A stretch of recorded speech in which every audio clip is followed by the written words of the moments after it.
ఎకరానికి ₹1 ఇచ్చి 1250 గజం ఇవ్వాలి. రాజధాని కూలీలకి నెలకు ₹10,000 ఇవ్వాలి. జరుగుతున్న అన్యాయం గురించి ఏ ప్రభుత్వం ఏ నాయకుడు పట్టించుకునే పరిస్థితి అయితే లేదు. చూస్తూనే ఉన్నాం. 2014లో రాజధాని యూనివర్సిటీ ఇక్కడ అన్నారు. ఆ తర్వాత కృష్ణా జిల్లా ఎన్టీఆర్ పుట్టిన జిల్లా నూజివీడు అన్నారు. మళ్ళీ వచ్చాడ తుళ్ళూరులో పొలాలు కొనుక్కొని రాజధాని పెట్టారు. మళ్ళీ 2019 రాగానే జగన్ గారు గెలిచారు. ఆయన చేశాడు. 2014లో రాజధాని పెట్టినప్పుడు నాకు ఇష్టమే, కనీసం 30,000 ఎకరాలు కావాలన్నారు. అప్పుడు అందరూ కలిసి రాజధాని పెట్టారు. కానీ మేధావులంతా పెట్టుబడులు పెట్టి ఆ రోజు ఇదే రాజధాని చెప్పుకొని మోసపోయారు. ఆయన మళ్ళీ రాగానే 2019లో మే నెల 23వ తారీఖు కౌంటింగ్ అయిపోయింది. ఒక 7 నెలలు ఇక్కడ అన్నీ మొత్తం అమ్మేసుకొని విశాఖలో కొనుక్కొని 3 రాజధానులు అని చెప్పి ప్రకటించుకున్నారు. ఎంత అన్యాయం! ఏ పార్టీ నాయకుడైనా అడిగారా? వీళ్ళు అప్పుడు అపోజిషన్లో ఉండి ఏం చేశారు? పోయి ధర్నా చెప్పించారు. కానీ జగన్ గారి దగ్గర పోయి 1 గంట కూర్చొని, లేదు మోడీ గారి దగ్గర పిలిపించి అఖిలపక్ష సమావేశం పెట్టి గంటలు అయిపోయేది. 5 సంవత్సరాలు చేశారు. ఆ విధంగా నేను చూస్తూ ఉంటే నాకు కడుపు మండి, గుండె రగిలిపోయి, బాధేసి అడగాలంటే మనం ఒక ఆయుధం కావాలి. ఆ ఆయుధమే ఆంధ్ర రాష్ట్ర సమితి అని మనం ఒక పార్టీ ఏర్పాటు చేసుకొని ఈ జేకేఆర్ ఎక్కడ సమస్య వస్తే అక్కడ ప్రత్యక్షం అయ్యి ఈ ప్రభుత్వం కాదు ఏ ప్రభుత్వం ఉన్నా నిలదీయాలి. నిలదీసినప్పుడే సమస్య పరిష్కారం అయింది. బాగా చేస్తే మళ్ళీ ఓట్లేస్తారు, గెలుస్తారు, లేదంటే వాళ్ళు ఓడిచ్చేస్తారు. ఏఆర్ఎస్ పార్టీ ఓటేస్తే రేపు ఏఆర్ఎస్ పార్టీ దఫల వారీగా అన్ని సామాజిక వర్గాలను సీఎం పదవి చేసింది. అట్లా ఇవ్వాలంటే కనీసం ఇక్కడ గవర్నమెంట్ వాల్యుయేషన్ ప్రకారంగా 10 లక్షలు ఉంటే 40, 20 ఉంటే 80, 40 ఉంటే 160, అట్లా 4 రెట్టింపులు 2013 భూసేకరణ చట్టం ప్రకారం 4 రెట్టింపులు ఇచ్చి 1250 గజం ఇవ్వమంటున్నాం. ఎందుకన్నామంటే ఓ న్యాయం ఉంది. ఈ చట్టంలో రోడ్డులకు అవసరం అయితే మాత్రమే తీసుకోమని ఉంది. అందుకనే 4 రెట్టింపులు.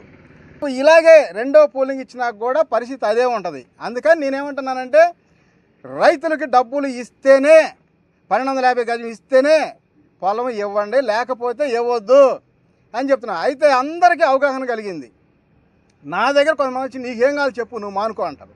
నాకేం అవసరం లేదా, రైతులకి మాత్రం న్యాయం చేయండి. రైతులకి అన్యాయం చేస్తే ఒక ఎద్దు కన్నీళ్ళు పెడితే ఆ రైతుకు నష్టం, అదే ఆ రైతు కన్నీళ్ళు పెడితే ఈ దేశానికే నష్టం అని చెప్పి నేను చెప్తా ఉన్నా. మంచి చేయండి, రైతుని మోసం చేయొద్దు, రైతుకు న్యాయం చేయండి, న్యాయం చేసి తీసుకోమని చెప్పి నేను అంటున్నాను. అంతేగాని అభివృద్ధికి మేము అడ్డు కాదు. అభివృద్ధి అవ్వాలి, ప్రపంచ రాజధాని వస్తుందంటే అందరికీ సంతోషమే. అట్లనే భూమిని ఊరగ తీసేసుకుంటామంటే మాత్రం ఒప్పుకోం. అందుకని నేను సీఎం గారిని డైరెక్ట్గా మీరు వచ్చి మాట్లాడమనే చెప్తా ఉన్నా. ఎవరితోటైనా సరే. ఎవరో చెప్పారు మరి ఏదో 10 రోజులు ఈ ఇక్కడ టెంట్ వేసి తీసేస్తాడు ఆయన ఏముందన్నారు. నేను 50 రోజులు, 100 రోజులు, 150 రోజులు, ఇవాళ 156వ రోజు కూడా చేశా. ఆలోచన చేయండి. ఎందుకు చేస్తున్నాను? రైతుల కోసం నిజాయితీగా చేస్తున్నాను నేను. అంతే తప్ప ఏదో వాళ్ళ డబ్బులకో ఏదో అతని పదవులకు ఆశపడేవాడిని కాదు. మీకు గతంలో కూడా ఏరే వాళ్ళు వచ్చినా నేను అదే చెప్పాను. ఏమంటే నాకు ఏం అసలు రైతులకు న్యాయం చేయడం అని చెప్పాం. రోజుల్లో ఈ దీక్షని ఇంకా ఉధృతం చేసి మేము హైకోర్టుకి, సుప్రీంకోర్టుకి, సీఎం గారికి, పిఎం గారికి కూడా మేము లేఖల ద్వారాగా పంపిస్తాము. ఎందుకంటే న్యాయస్థానాన్ని కూడా మనం అనుసరించాల్సిన అవసరం ఉంటాయి కొన్ని సందర్భాల్లో. పార్టీ వాళ్ళని చేశారా? మనం డబ్బులు కూడా ఈ ప్యాకేజీతో పాటు డబ్బులు ప్యాకేజీ కూడా ఇస్తే బాగుంటుంది. రైతులు బాగుంటారు, రైతు కూలీలు బాగుంటారు, ప్రజలు బాగుంటారు, రాష్ట్రం బాగుంటుంది. అట్లాగే రేపు ప్రభుత్వానికి కూడా ఆస్తులు సమకూరుతున్నాయి అని చెప్పి ఆలోచన ఎవరికైనా వచ్చిందా? ఇలా కోర్టుల ద్వారా కూడా తెలియపరిస్తే ఈ ప్రభుత్వాలు రేపు అసెంబ్లీలో కానీ పార్లమెంట్లో కానీ చట్టం చేసుకుంటే రానున్న కాలంలో మంచి ఒక విధానమైన చట్టం అయింది. ప్రజలకు కానీ ప్రభుత్వానికి కానీ ఉపయోగపడే చట్టం అయింది. అందుకని నేను ఎన్నో విధాలుగా ఆలోచన చేసి ఇలాంటి నిర్ణయం తీసుకొని ఇంత కష్టపడి ఈ రిలే నిరసన దీక్ష చేయడం జరుగుతూ ఉంది. అమరావతి రైతుల్లో ఐకమత్యం ఉంటే ఏ సిఆర్డీఏ కాదు ఏ అధికారైనా సరే స్పందిస్తారు.